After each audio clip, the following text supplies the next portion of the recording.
Well, thank you so much for joining me today. Glad to be with you, Alex. Do you just want to start by briefly introducing yourself and why you decided to run? Sure. I'm Phil Andrew. I'm a former FBI agent and a hostage negotiator with the FBI. I've been working on navigating and resolving crisis my whole life. You may recall in 1988, I was one of the survivors of the Lori Dan attack that ended with me being held hostage with my parents. I was able to negotiate my parents out, but I was shot in the chest in an attempt to disarm her. Bullet ripped through my chest, both my lungs, my esophagus, grazed my heart, and got lodged in my left back.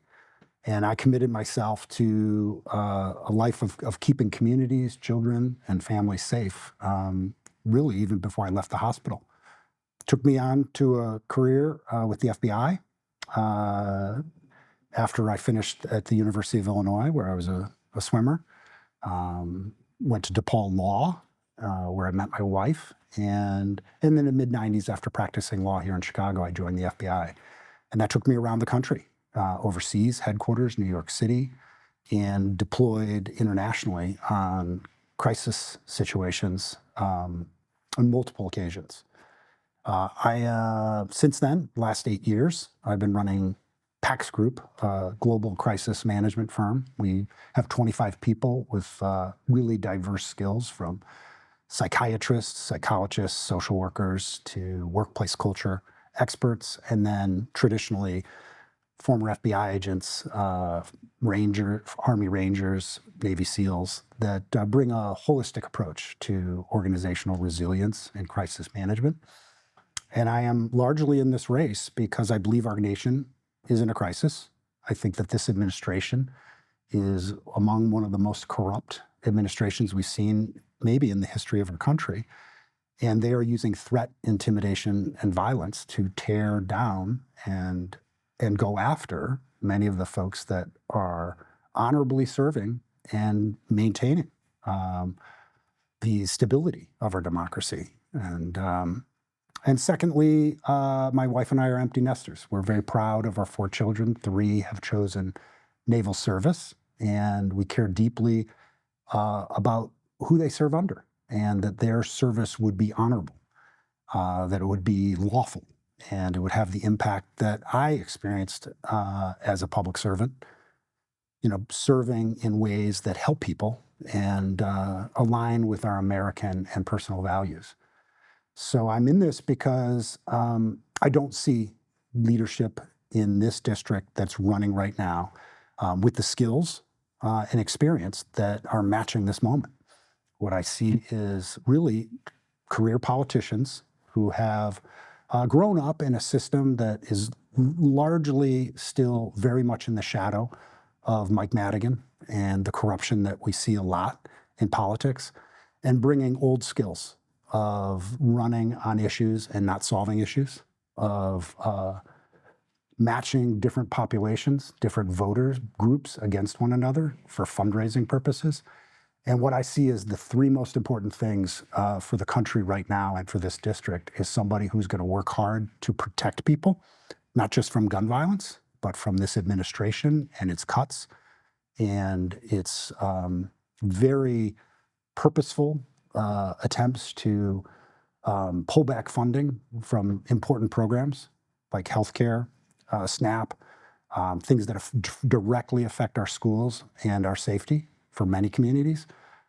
But second, to solve problems. And I think that that's something that our party has been lacking. And I think that's why we have been losing elections, because we are not sending people who really are focused on building the sort of teams and strategies that solve problems, big problems like healthcare, immigration, building an economy that has that is strategic for this modern world, and recognizing that we've got real threats: climate change, China, adversaries around the world that are advantaging technology sometimes to keep us divided.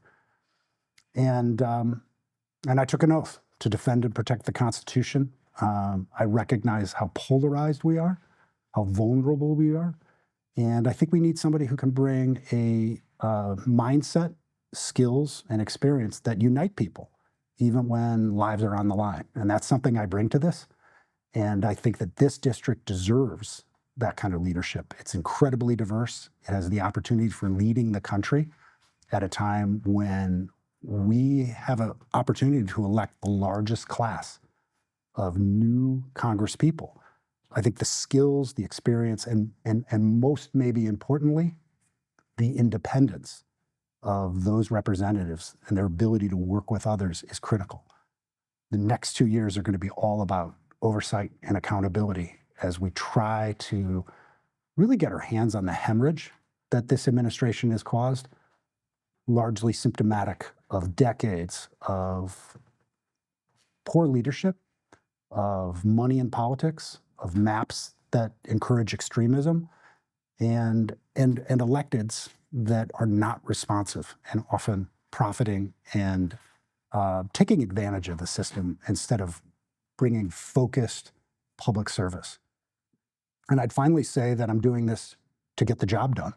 I'm not looking for a promotion.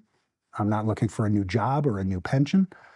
I'm looking to serve the country in ways that get things done and bring people together. And I think that's in distinction from many in this race who are really looking to leverage or add another notch to their resume politically. And I don't think that that's shown to be effective. So I'm really hopeful that voters, and I think that it is resonating with voters that we need to do something different, and we need people with different skill sets to get that done. So this is the first time that the 9th District is going to have an open, competitive race in nearly 3 decades after having been served by Jan Schakowsky. What do you take away from her tenure as like a lesson or something to follow? And then how would your approach be different, whether it be in policy approaches itself or how you approach doing the job? Yeah, well, one, I have deep respect for Jan. She nominated 3 of my children to the United States Naval Academy. I worked with her closely in the legislature on gun violence prevention. She was a leader in that when she was in the state, and continued that work as we tried to make inroads at the federal level. Deep admiration for her constituent service and her energy, the energy at which she brought to service. Many know her statistics for she probably is as one of the highest rates of travel back and forth between here and Washington of many representatives. So I'd love to bring that energy, that spirit of service, constituent service that people often need right now, and maintain the continuity of that. She has a staff that is second to none, that really understands federal government, and anybody that could reach in to an agency, whether it be Social Security or the Department of State to renew a passport in short order, that knows who to call and how to get that done, they need to train the next generation. And we're very conscious of that. I'm in crisis management, so succession and the ability to build for continuity is critical. But I also think that it's important to be clear-eyed about how long you would serve and how you would serve in terms of representing this whole district. In many ways, this is a new district. It's a vastly different district than Jan started with. We've got Uptown, and we also have Crystal Lake and Algonquin. And there's so many different constituencies there and so many diverse communities. And one of the things that I think is shown both in the electoral map and also in this race is that a lot of communities have gone unlistened to and unheard. And in a time when our nation is so polarized and we're so divided, I think this district offers an opportunity to bring people together to solve problems. And that starts with listening. And I am listening to every corner of this district and its different populations. And I'm hearing that there's a lot of things that people care about that are the same, like being safe, like getting problems solved, and uniting us, and really leveraging the diversity of this district to lead the country. You mentioned not necessarily serving, for a super extended period of time. Jan's at the end of her term will have been in the seat for 28 years. Before her, it was Sidney Yates for 48 years. Is there an amount of time that you see yourself, if elected, being in this seat and saying, okay, it's time for a change, it's time for a turnover? Like, how many terms do you think that you would serve before it was time to let someone new come in? Very specifically, I have in my head no more than 5. But I should say, like, my background is endurance sport. I'm a swimmer, a competitive swimmer, and but I but I also think in terms of like the ability to sprint. And these next 2 years are going to be so critical for the future of our country that being able to arrive ready January 2027 with the right mindset, with the right skill sets, with the right plan, and the right teamwork. And one thing that makes me very hopeful is that we are electing, in these last few election cycles, we are electing former military, law enforcement, and intelligence professionals that really already know how to work together, because that's how we were successful in serving in federal government. And I think that creates an opportunity. So for me, I'm going to throw my back into this. And this will be my single focus, representing this district, holding this administration accountable, and then building the kind of trust and faith back in government by bringing the highest level of ethical standards to every aspect, but starting with Congress and ourselves. And I think that's going to be hard work, and it should be exhausting. And I think that that 10 years of that, if I haven't accomplished those things, it's really time at that point to think about who's next. Who have we mentored? Yeah, and whether it's you or anyone else, whoever wins this seat is still going to be one of 435 in the House. You described it as a sprint over the next 10 years, but coming in as a freshman congressperson, not immediately having clout or necessarily the skills or whatever you want to call it to advance a lot of agenda items, what are your top priorities for your first 2 years that you feel you can actually make progress on as a new member of Congress? Yes, well, I think the opportunity, having a large new class that will largely agree that we need to get the fix out of politics. And it starts with Congress. And I think the opportunity for immediate ethical reforms, no insider trading, cleaning up the money, maybe even legislative action to codify the repair that Citizens United has, the injury that has caused to democracy, and our ability to just see clearly on what is actual policy as opposed to what special interests want, and then extending that throughout the federal government. The reality is this administration, as awful as many of the things that we're seeing happen on the street and its attacks at individual institutions and those in them, we've seen the undercurrent of corruption is unprecedented. They removed every IG from every agency within the U.S. government, and they are profiting from it, and the corruption level is high. And I don't think you can fight corruption without first leading with your own integrity. And the body of Congress needs to clean itself up. That's been part of the problem. It's why people have lost faith in it. And I think that's a distinguisher in this election as well of who and what they're doing in terms of how they politic, how they actually conduct themselves in a campaign, and the way they've operated within Illinois politics. So ethical reform, absolutely number one. Obviously a priority for me as a survivor of gun violence and a nation that is plagued by it. Now, even from the federal government, with ICE agents being a cause of that gun violence, we have to address gun violence. That our children, our families, we are operating under fear. And we have a generation of children who don't know the freedom of going to school and walking streets without the fear of gun violence. And the third thing is to work on reforming, really holding this government accountable, and that's going to require hearings. That's going to require intense oversight and identifying people who have broken the law. And how we do that is going to be critical for the next 2 years, because if we don't get that right, we may not have free and fair elections that this administration's already intimated about federalizing for the next presidential election. So you mentioned that the 9th District is very blue, very progressive, and that has kind of shown itself in the field of Democrats that you're running with. There's often not a lot of immediate daylight on policy between a lot of the leading candidates. What is a policy position that you feel separates you out from the rest of the field? There's certainly ethics and oversight. Gun violence, there's no one that has more experience. I've worked on this from every aspect. As an advocate, as a policy designer, I've written many of the policies and worked on them at the state legislature. And Illinois is a leading example of how we can give our communities tools for addressing gun violence.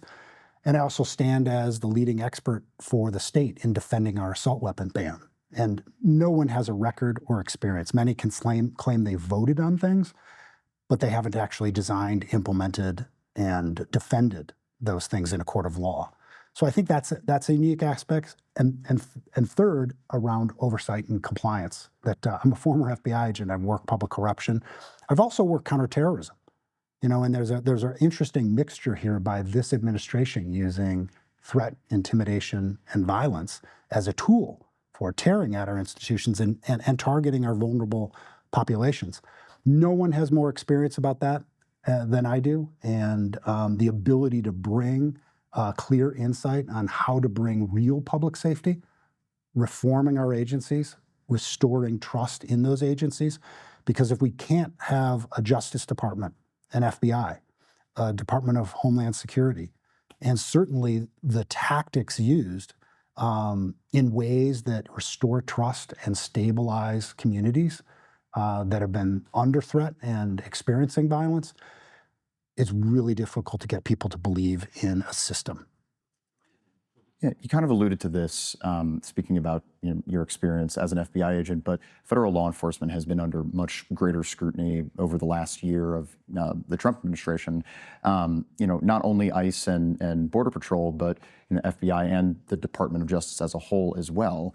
How would you say to voters, like, why should your experience as an FBI agent in this moment, count for your going to Congress against records that include like legislative careers or other areas? Like, what value do you bring as an FBI agent in this moment, like as so much more scrutiny is being placed on how these agencies are operating now and have been transformed in the last year? Well, one, that these agencies are critical for defending and maintaining integrity within our democratic process. They were designed to be independent. They, for many years, operated. And these were hard won and fought for cultures to create that level of independence. And this is unprecedented, the level of influence the executive branch has exerted in these independent agencies. And it directly threatens our ability to maintain the democracy and faith in its independence.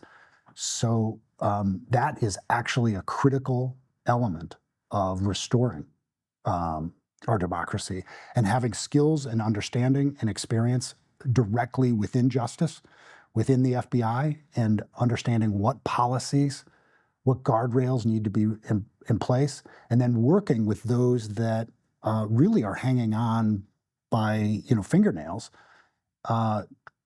doing that hard work under this kind of duress, and sorting out who needs to be held accountable and who can be relied on, because they're fulfilling on their oath, is going to be critical. So I think it actually is a huge differentiator. And the reality is that we've seen a Congress that's so dysfunctional that it's really not passing a lot of policy. And I want to say one more thing about this, that we've already seen an attack on Congress. That the reality is that January 6th was unprecedented.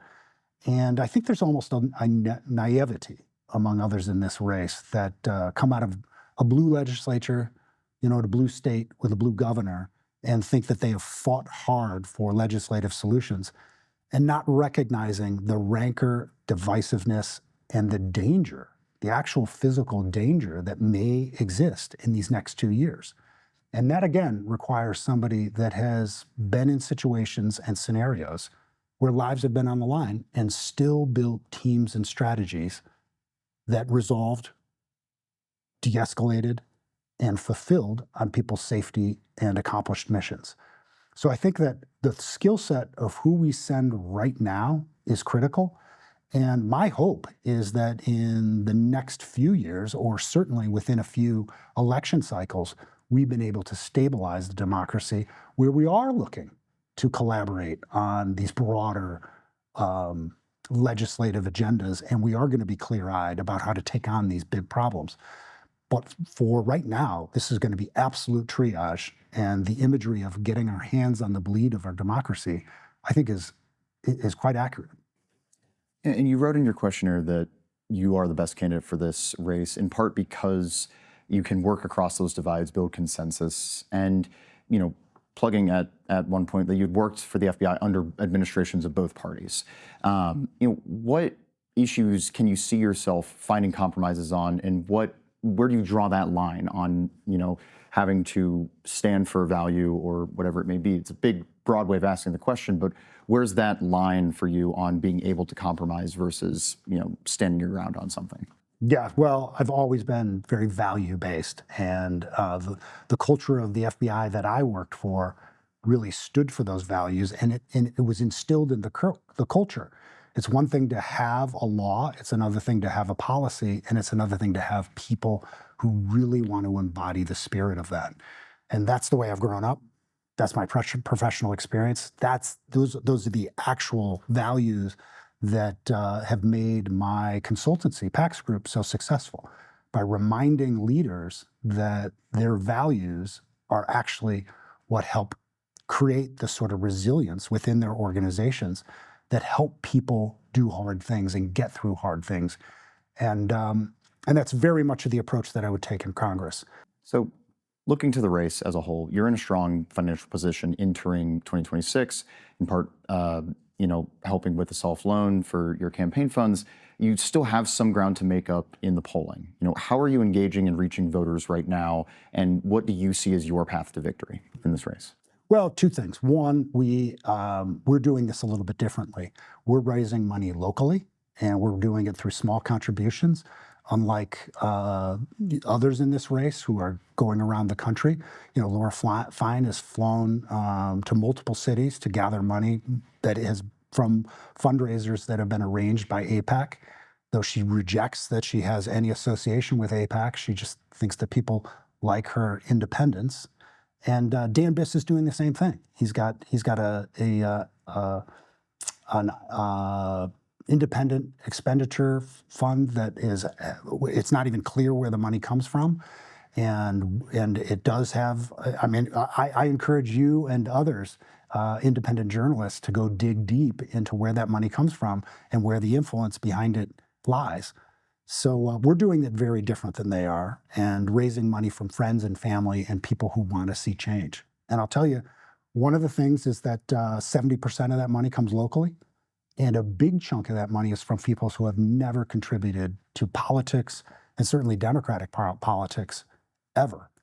And I think that's a way that you grow the party, and I think that's the way that you bring both integrity and faith back into the system. And we're proud to be able to invest alongside. I would not ask my friends and family to give to a political campaign that my wife and I weren't also willing to invest in. We believe deeply in that change is needed, and that I bring a unique skill set. But specifically, how are we doing this? One is bringing our message to the people. And we have an amazing grassroots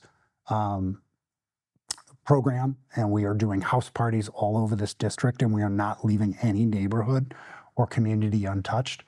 And we are getting our word out directly.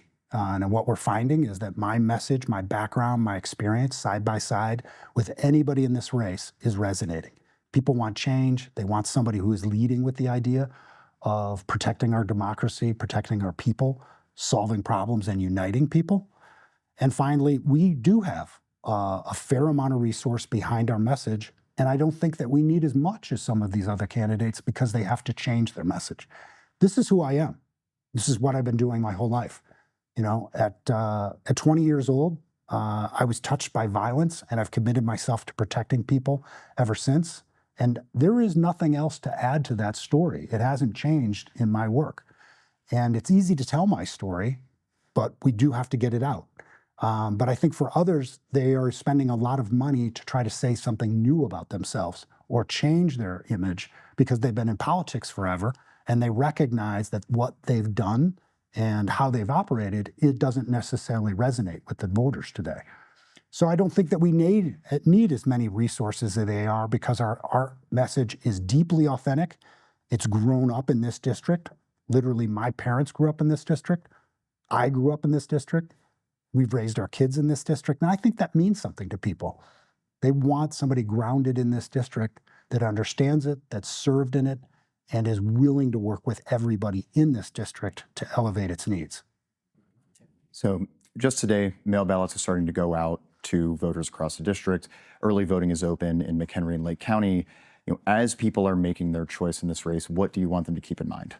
I want them to keep in mind that they've got a big opportunity here, and for the Illinois 9th Congressional District to do something really different and to lead the country at a time when we have an opportunity to elect the largest class of new Congress people and bring real change to Congress, which is suffering, which has been ineffective, and has allowed this overreach from the executive branch and a floundering on the judiciary branch with a Supreme Court that's been unresponsive and needs its own ethical reforms. So I think people really need to appreciate that, and I think they do, that elections have consequences and that who you send to Congress at this moment, this critical crisis moment, will make a deep, deep and important impact, not only in the next 2 years, but in the 2 years to come. Will we send people who can hold this administration accountable? Somebody with my skill set who has been doing that from a public corruption standpoint most of my career, and with a legal background that really understands the intricacies of what is at stake here? Or are we going to do business as usual? And I think they have a very, very clear choice here. Many have more name recognition, but no one has more experience that's relevant for this moment.